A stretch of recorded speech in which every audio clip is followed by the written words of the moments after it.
October 1916. Washington, D.C. Inside a second-floor bedroom of the White House, the curtains stay drawn in the middle of the afternoon. A man lies motionless on the left side of his body, unable to speak clearly, unable to sign his own name. Outside that door, cabinet secretaries wait, senators wait, foreign ambassadors wait. Not one of them is allowed inside. The woman who decides who enters that room, and who does not, was never elected to anything. Her name appears on no ballot, in no oath of office, in no line of constitutional succession.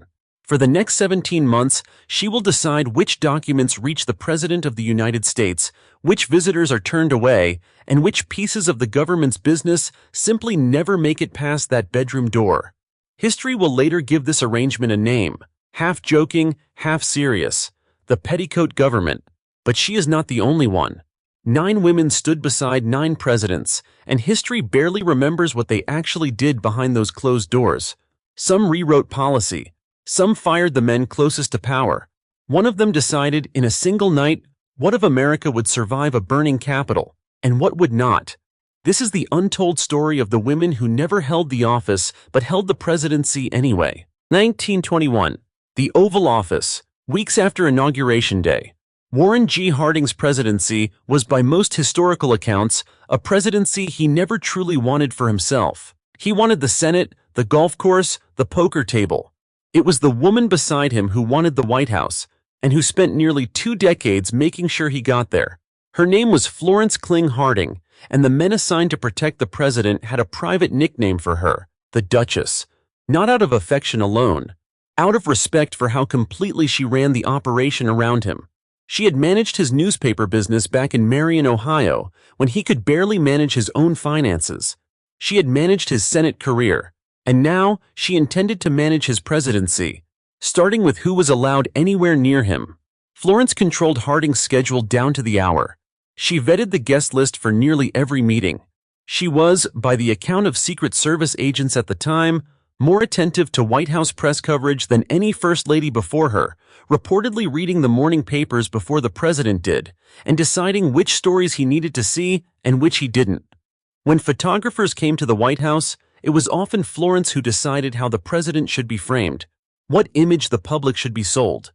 She turned Warren Harding, a senator with no particular hunger for national office, into a president the country believed it wanted. And here is the irony history rarely credits her for. The very instinct that built Harding's rise, trusting the people closest to him without asking too many questions, became the same instinct that let his administration rot from the inside. Florence Harding controlled who got close to her husband. She simply never fully controlled what they did once they were in the room. Men like Interior Secretary Albert Fall walked through doors she had personally kept open. Warren Harding died suddenly in August 1923 in a San Francisco hotel room, before the worst of the scandals building underneath his administration ever reached him directly. Florence burned a significant portion of his personal papers in the months that followed, an act historians still debate today, unable to say for certain whether it was grief, image control, or something she simply took to her own grave in 1924. What she leaves behind for this list isn't scandal. It's a blueprint. The First Lady in American history to treat control of information itself as a form of presidential power. Keep that idea close. Because the next woman on this list didn't just control who saw the president. She controlled what the country was allowed to know at all. September 1974. Bethesda Naval Hospital, just outside Washington. Betty Ford had been First Lady for barely a month. Her husband, Gerald Ford, had been president for barely a month.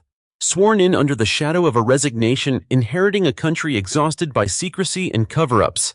And in that climate, at that exact moment, Betty Ford was diagnosed with breast cancer. Every instinct of the era said to keep it quiet. Cancer, in 1974, was still a word spoken in whispers. Previous First Ladies facing health crises had disappeared from public view entirely until the danger had passed. Betty Ford did the opposite. She allowed her mastectomy to be reported publicly, in detail, within days of the diagnosis. The effect was immediate and measurable. According to medical historians, mammogram screening rates in the United States rose sharply in the months following her announcement. Women later credited her openly with prompting them to get checked for the first time. A first lady with no medical training, no formal policy role, had just done more for public health awareness than most federal campaigns of the decade. She wasn't finished. Betty Ford became one of the most outspoken advocates the Equal Rights Amendment ever had inside the White House, publicly lobbying state legislators by phone, urging ratification, at a moment when President Ford's own party was deeply divided on the issue. She supported abortion rights following Roe v. Wade. She spoke openly about seeing a psychiatrist. None of this was coordinated with her husband's political strategists. Much of it, by her own later admission, ran directly against the advice of his advisors. Here's the twist historians still find remarkable. Polling at the time consistently showed Betty Ford was more popular than her husband. In a White House trying to rebuild public trust after Watergate, the person Americans trusted first wasn't the president. It was his wife, a woman willing to say, on national television, the things a politician calculated too risky to say himself. The consequence followed her home. In 1978, after leaving the White House, Betty Ford's family staged what was then a radical intervention, confronting her addiction to alcohol and prescription painkillers. She could have hidden it, the way every first lady before her had hidden every private struggle. Instead, she went public again, and in 1982 co-founded the Betty Ford Center, a rehabilitation clinic that still operates today, helping treat addiction using her own name as the label of survival rather than shame. Florence Harding had proven a first lady could control information. Betty Ford proved something far more dangerous to political convention. A first lady could refuse to control it at all, and gain more power from the country for doing so. That lesson would not be lost on the woman who came next. She watched what happened when a president's wife spoke her mind, and she decided the real power wasn't in what you said publicly. It was in who you let walk through the door. March 30, 1981. George Washington University Hospital. 69 days into his presidency, Ronald Reagan was shot outside a Washington hotel by John Hinckley Jr. The bullet lodged an inch from his heart. For the next several hours, the country did not know if its president would survive the night. One person in that hospital corridor, according to multiple accounts from Reagan's own staff, made a decision in that moment that would define the next 8 years. Nancy Reagan decided she would never again be a passive observer of her husband's safety, his schedule, or the men surrounding him. Before the shooting, Nancy Reagan had already built a reputation in Washington circles as a woman with sharp, unsentimental judgment about people. After it, that judgment became policy. She began quietly pushing out staff she considered disloyal or incompetent and pushing forward those she trusted. The most consequential case came in 1987 when Chief of Staff Donald Reagan, a man Nancy had reportedly clashed with for months over his handling of the Iran-Contra fallout, was removed from his position. Multiple White House insiders at the time, and Reagan himself in his own memoirs, stated plainly that it was Nancy Reagan's pressure that ended his tenure, not the president's own initiative. There was a second layer to her influence that the country only learned about years later, and it remains one of the strangest documented details of any presidency. Following the assassination attempt, Nancy Reagan began consulting an astrologer, reportedly to help determine safe dates for the president's travel and public appearances. When journalist Donald Reagan revealed this in his 1988 memoir, it became a national scandal. Mocked in newspapers, debated on television, treated by critics as proof that an unelected private citizen was shaping the itinerary of the most powerful office on earth based on the position of the stars. Here is the irony historians still sit with. The astrology story, embarrassing as it was, obscured a far more serious and well-documented reality. Nancy Reagan's influence over White House personnel decisions was real, extensive, and by most contemporary accounts, sharper in political instinct than several of her husband's own advisors. She was, in the words of one senior aide at the time, the only person in the West Wing Ronald Reagan could not overrule. She also became the public face of the Just Say No campaign, a policy platform she built, staffed, and toured personally, at a scale rarely seen from a first lady before her. Whether or not the campaign's actual public health impact matched its fame remains debated among historians today. What isn't debated is who owned it, not the Department of Health, not the president's cabinet. Nancy Reagan. Florence Harding controlled who saw the president. Nancy Reagan decided who worked for him. But neither of them was ever formally invited to sit where power was actually made. The next woman on this list was 1977. The White House Cabinet Room, a space that for nearly 2 centuries had belonged exclusively to the president and his official appointees. Jimmy Carter changed that arrangement in his first year in office, and he changed it for one person only, his wife. Rosalind Carter began attending cabinet meetings regularly, not as a guest observing from the sidelines, but seated at the table, taking notes, and by multiple accounts from administration officials, occasionally speaking up on policy matters under discussion. No First Lady before her had done this as a matter of routine practice.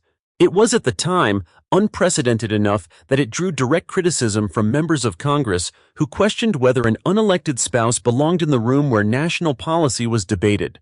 Carter didn't stop there.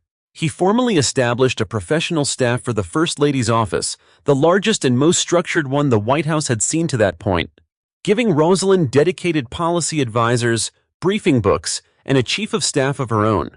She was given lead responsibility on mental health reform, chairing the President's Commission on Mental Health, which conducted hearings across the country and produced findings that directly shaped the Mental Health Systems Act, signed into law in 1980. This wasn't ceremonial involvement. Rosalind Carter held congressional testimony on the subject herself, appearing before a Senate subcommittee in 1979, the first time a First Lady had testified before Congress since Eleanor Roosevelt. She also traveled internationally on the administration's behalf in an official diplomatic capacity, most notably a 1977 trip through Latin America where she held direct meetings with heads of state on issues including human rights and economic policy, meetings that, according to State Department records at the time, were treated with the formal protocol typically reserved for a presidential envoy, not a spouse on a courtesy visit. Here is where the story turns. Rosalind Carter's expanded role, praised by supporters as a modernization of an outdated position, became a political liability for her husband during the 1980 campaign.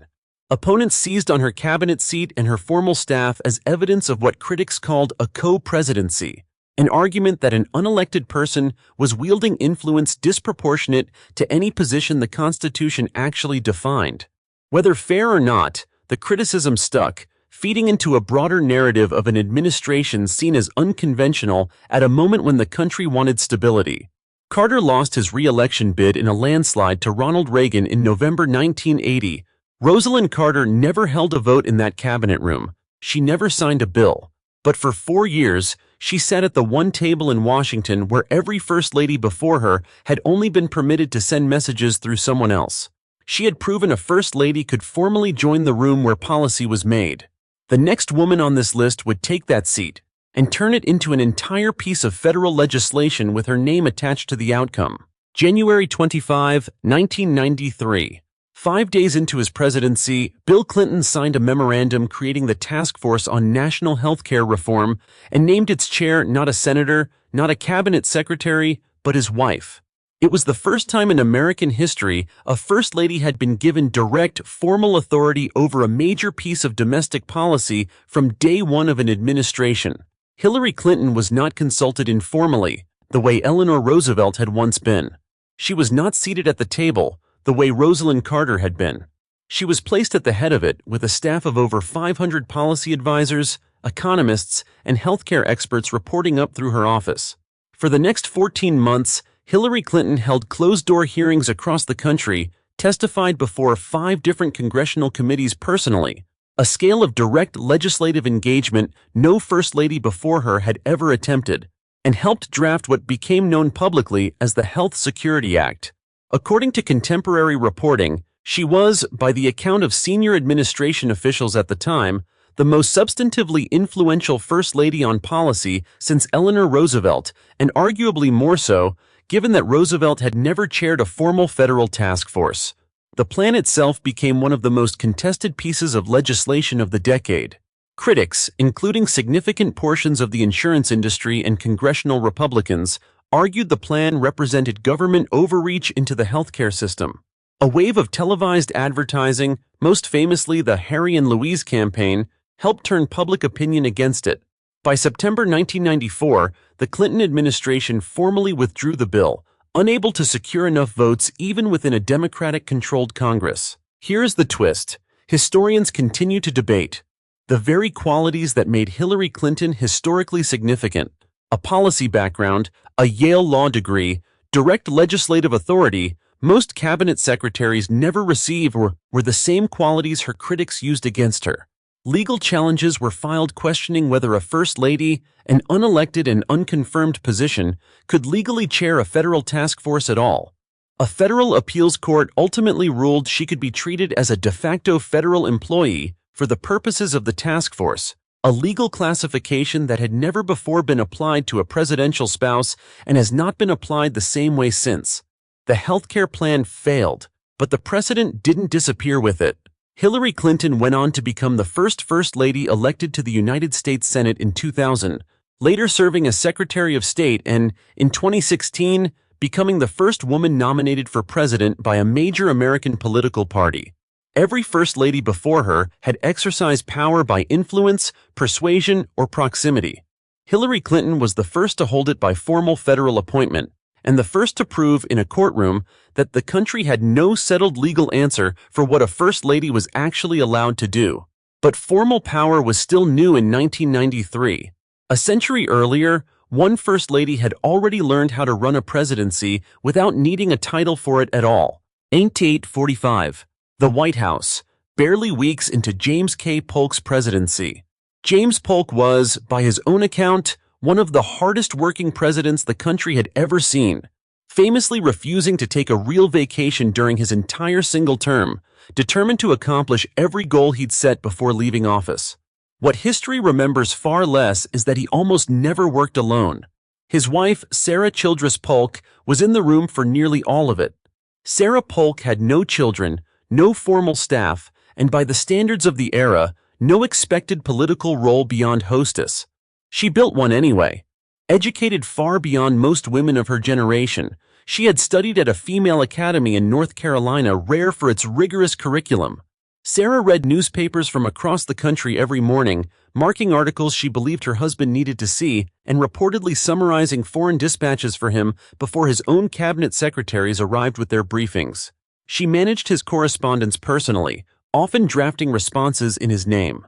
Visitors to the White House during the Polk administration frequently noted, in letters and diaries later reviewed by historians, that Sarah seemed to know the details of pending legislation as thoroughly as any senator. She also imposed a strict moral order on the White House itself. Sarah Polk banned dancing, card playing, and hard liquor from White House events, a decision rooted in her staunch Presbyterian faith, but one that also, according to contemporaries, kept the social calendar disciplined and free of the kind of gossip and scandal that had embarrassed previous administrations. Every guest list, every dinner, every event was run through her personal approval. Here is the detail that separates Sarah Polk from every First Lady before her. James Polk trusted her judgment on matters of state highly enough that, according to multiple biographers drawing on his own diary entries, he discussed sensitive political strategy with her directly, and by several accounts, took her advice seriously enough to act on it. She was, in practice, functioning as a private secretary, a policy advisor, and a chief of staff, at a time when none of those roles formally existed inside the White House at all. The twist is that almost none of this was visible to the public. James Polk left office in 1849 having accomplished nearly every major goal of his term, expanding the country's territory through the Mexican-American War, settling the Oregon boundary dispute, lowering tariffs, and died just 3 months after leaving office, exhausted by the pace he'd set for himself. Sarah Polk outlived him by more than 4 decades, spending the rest of her long life quietly guarding his legacy and correcting historical accounts she felt misrepresented his presidency, never once publicly claiming credit for how much of it she had helped run. She had done, in near total obscurity, what future First Ladies would eventually need federal task forces and congressional testimony to attempt openly. But one woman before her had already proven that when a president is gone entirely, it's the person left standing in the White House who decides what survives. August 24, 1714. The White House. Late afternoon. British troops were less than a day from Washington, and the city was collapsing into panic. President James Madison was miles away with his generals, trying and failing to organize a defense that was already falling apart. Inside the White House, his wife was the only senior figure left to decide what happened next, and she was almost out of time. Dolly Madison had already spent years building something no First Lady before her had attempted: a functioning political network built entirely on hospitality. Her weekly White House receptions, known simply as her squeezes for how packed they became, were attended by senators, cabinet officials, and foreign diplomats from both warring political factions of the era, the Federalists and the Democratic Republicans. In a Washington still bitterly divided just years after the country's founding, Dolly Madison's drawing room was reportedly one of the only places where rival politicians would sit in the same building without open hostility.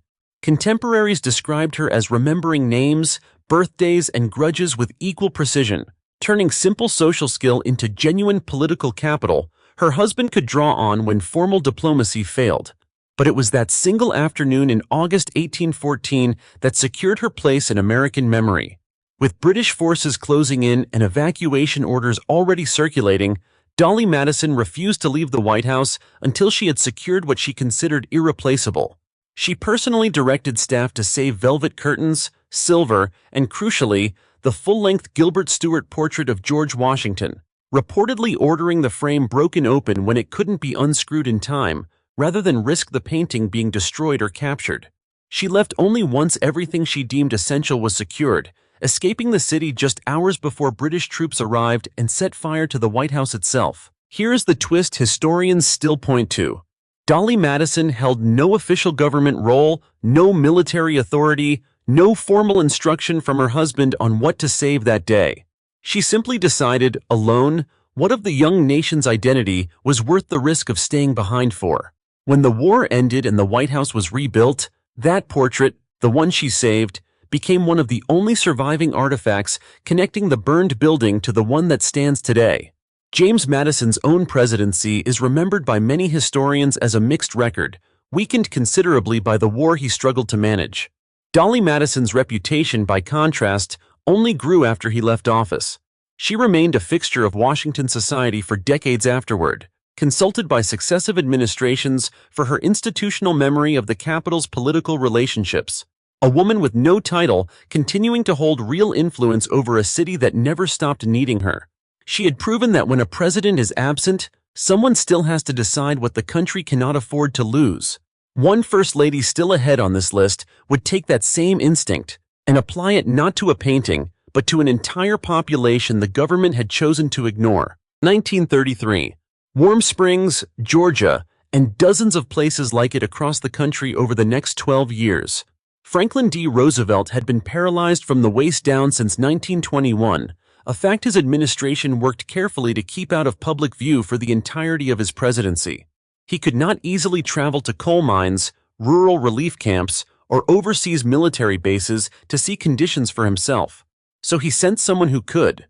Eleanor Roosevelt became, by her own description and that of nearly every biographer since, his eyes and ears, logging an estimated 40,000 miles of travel in 1933 alone, inspecting New Deal programs, relief efforts, and later, American troops abroad during the Second World War, then reporting what she found directly back to the Oval Office. She didn't stop at reporting. Eleanor Roosevelt wrote a daily newspaper column, My Day, syndicated in papers across the country from 1935 onward, giving her an independent public platform no First Lady had ever held before her, one entirely separate from her husband's own communications. She used it, along with regular press conferences she held exclusively for female journalists, to advocate for civil rights, labor protections, and refugee resettlement, often years ahead of where her husband's administration was politically willing to go. In 1939, when the Daughters of the American Revolution refused to let black contralto Marian Anderson perform at Constitution Hall, Eleanor resigned her own membership in the organization publicly and helped arrange for Anderson to perform instead at the Lincoln Memorial in front of 75,000 people, an event with no equivalent precedent from any previous First Lady. Here is where the twist sharpens. Eleanor Roosevelt didn't simply support her husband's positions publicly. By multiple documented accounts, including FDR's own correspondence, she frequently pushed him toward policies, particularly on civil rights and anti-lynching legislation, that he considered too politically risky to fully embrace, given his need for Southern Democratic votes in Congress. He would often let her make the public case he wasn't yet willing to make himself, testing the political water through his wife's voice rather than his own. It was, by the account of several administration officials, a deliberate division of labor. Franklin managed the coalition, Eleanor managed the conscience. The arrangement didn't end when Franklin Roosevelt died in office in 1945. President Harry Truman appointed Eleanor Roosevelt as a delegate to the newly formed United Nations that same year, where she chaired the committee that drafted the Universal Declaration of Human Rights, adopted in 1948, a document still cited today as one of the foundational texts of international human rights law. No First Lady before her had built an independent political identity this complete, one that outlasted her husband's presidency and in some ways outgrew it. She had proven a First Lady could act as a second set of eyes for a president who could not see everything himself. But one woman on this list did something history has never fully forgiven or fully explained. When the president could no longer see anything at all, she decided the country didn't need to know. October 2, 1916. The White House. The same bedroom, the same drawn curtains from the opening of this video. Woodrow Wilson had just returned from an exhausting national tour promoting the Treaty of Versailles and the League of Nations, pushing himself through speeches despite mounting health warnings from his own doctors. On the morning of October 2nd, he collapsed in his bathroom, the victim of a massive stroke that left the left side of his body paralyzed and severely impaired his speech and cognition. For a period of days, according to his physician's own later accounts, the President of the United States was, in practical terms, incapacitated. What happened next has no clean precedent in American history and no clear constitutional answer even today. The 25th Amendment, which now governs presidential succession in cases of incapacity, would not exist for another 48 years. In 1919, there was no legal mechanism at all for what to do when a sitting president could not perform his duties but had not died. Vice President Thomas Marshall was never formally briefed on the true severity of Wilson's condition. The cabinet was kept largely in the dark. Congress received no honest accounting of what had actually happened inside that bedroom. Into that vacuum stepped Edith Wilson. For the next several weeks, and by many historians' accounts for months afterward, she controlled nearly every piece of information that moved in or out of her husband's sick room. Cabinet members submitted memos and requests. Edith decided which ones reached the president and returned others with brief handwritten instructions that she claimed came from him. Senators requesting meetings were turned away.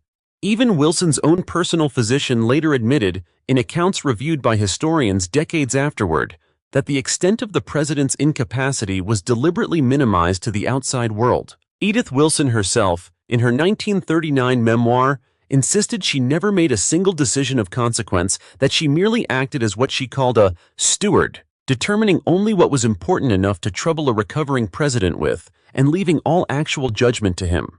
Historians have never fully accepted that account at face value. What is documented, without dispute, is that for close to a year and a half, the machinery of the American presidency continued operating through a filter controlled entirely by one woman, accountable to no one, confirmed by no vote, and reviewed by no court. Here is the detail that closes this list exactly where it opened. Wilson never resigned. He never formally transferred power, not for a single day. He served out the remainder of his term, leaving office in March 1921, and Edith Wilson was never charged with anything, never investigated by Congress, never held accountable in any legal sense, because there was, quite simply, no law that said what she had done was against the rules. She hadn't broken the Constitution. She had found the exact place where the Constitution had never thought to look.